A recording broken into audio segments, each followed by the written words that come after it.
Hi guys, welcome back to our kitchen. I am Trish and today I'm going to be making for you a vegetable pot roast, right? And you can use your favorite protein substitute if you like, but today I'm going to be using mushrooms and jackfruit.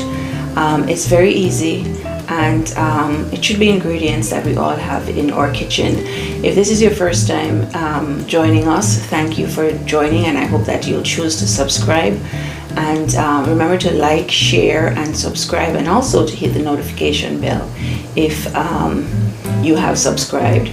If this is not your first time viewing, thank you so much, and please remember to like and share the video as well. And probably you'll all be inspired by this recipe, whether you want to choose, to do this, to do it my way, or swap out, certain ingredients and so on. But I truly hope that this will be inspiring for us all. All right, I'm just going to introduce you to the ingredients that I'll be using, and then we'll go right into the video. All right, hang tight.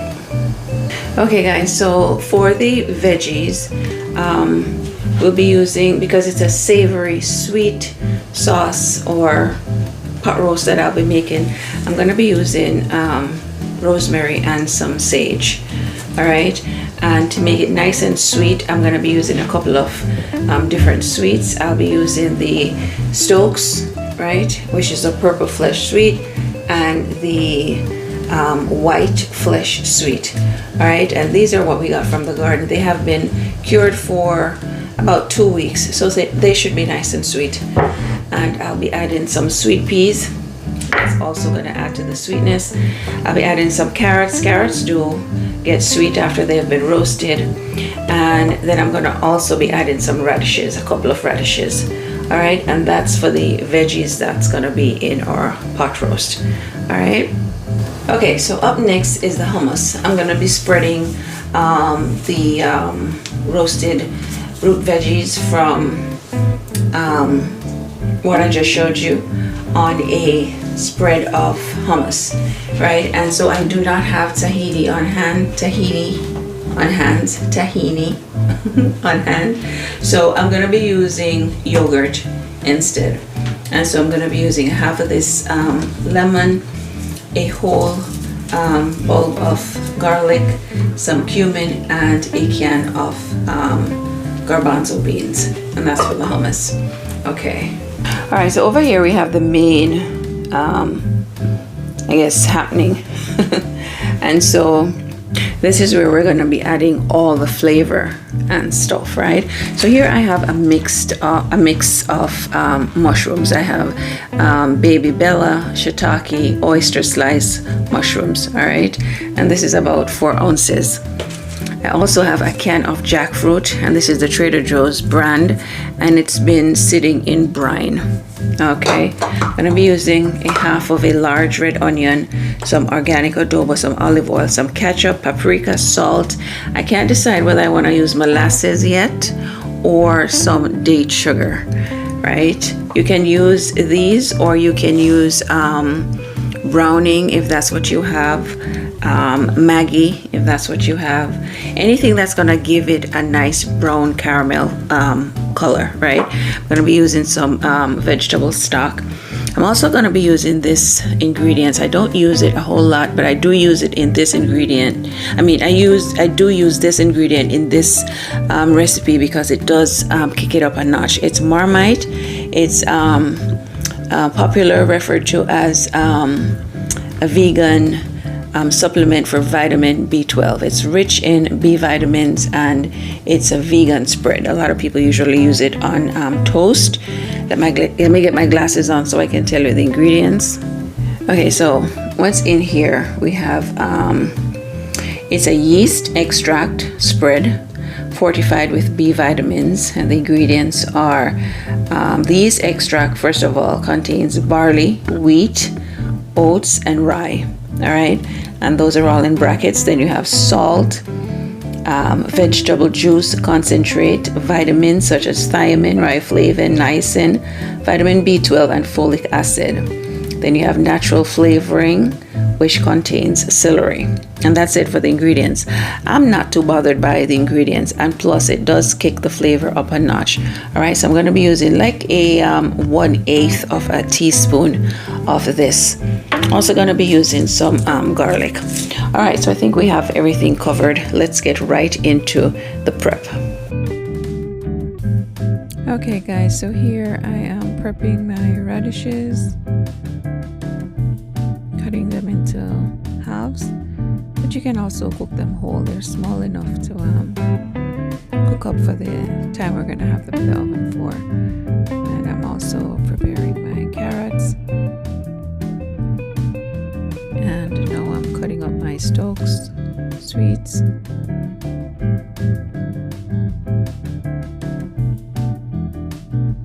and my white sweets potatoes.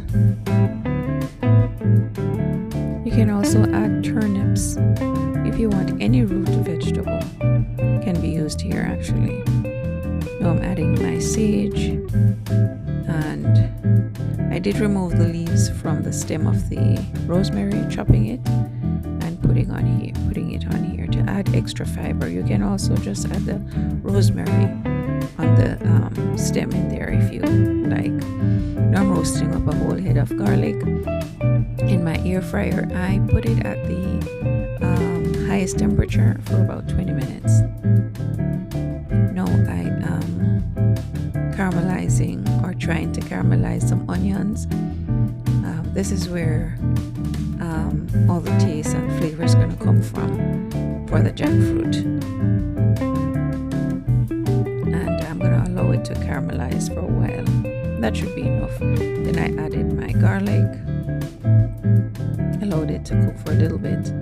Then I added some date sugar, and that's just to allow it to caramelize a little bit more and to get a little bit more brown color.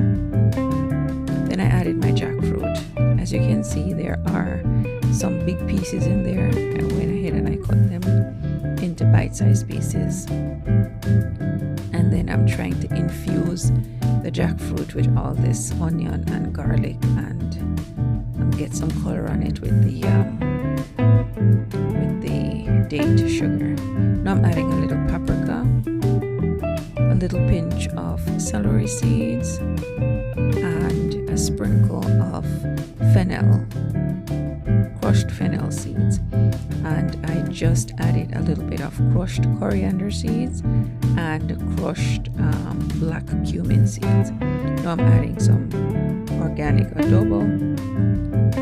And trust me guys, all of this is worth. The texture of the jackfruit is perfect, but you have to work at getting the flavor, right? And you'd use your favorite seasonings, obviously, if you don't want to use what I'm using here. And you allow it some time for the heat to penetrate the jackfruit, right? Now I'm adding my marmite, and all you need is this much, believe me when I tell you, or else it's gonna be too overpowering. If you want and you're used to Maggi, that's the flavor it has. It has a flavor like Maggi, right? You can use that if you want. And here I'm adding my mushrooms. I really wish I had more mushrooms. Usually when I'm doing this recipe, I have a lot of mushrooms, because you know mushroom, it does shrink, but this was all I had. I added what's equal to about 2 tablespoons of ketchup right there. And now I'm adding 3 cups of vegetable stock, and this is also going to give it a nice flavor when it reduces. So I would not replace this vegetable stock for water or anything else, right? Then I'm going to allow it to simmer for a little bit, not to reduce too much, because you want to have all that liquid to cook all your veggies in. And it's going to reduce once it's in the oven, so you want to make sure you have enough so your veggies won't burn, right? And then I gave a good drizzle of olive oil, cover it with foil paper, and then I place it in the oven for an hour and a half at 350. Now I started working on the hummus. I used a whole can of hummus. Usually I use a cup and a half, a can and a half, but I decided just to use a can today because sometimes it goes to waste. And I used a half of these very large lemon, so you could use a medium-sized lemon. And I'm using 3 tablespoons of vegetable stock. It does recommend to use 3 tablespoons of the water from your chickpeas, but I didn't want to do that, so I just went ahead and used vegetable stock. Then remember that roasted garlic, I put about half of that in there. I didn't want the garlic to be too overpowering. I love garlic, but my children don't like it too much. You know, just a hint of flavor is good enough for them. And so I went ahead and I blended everything together. And I don't like my hummus I don't like it to be too thick. Kind of like it to be nice and thin.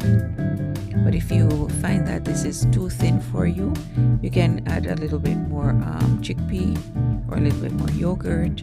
But this is just fine for me.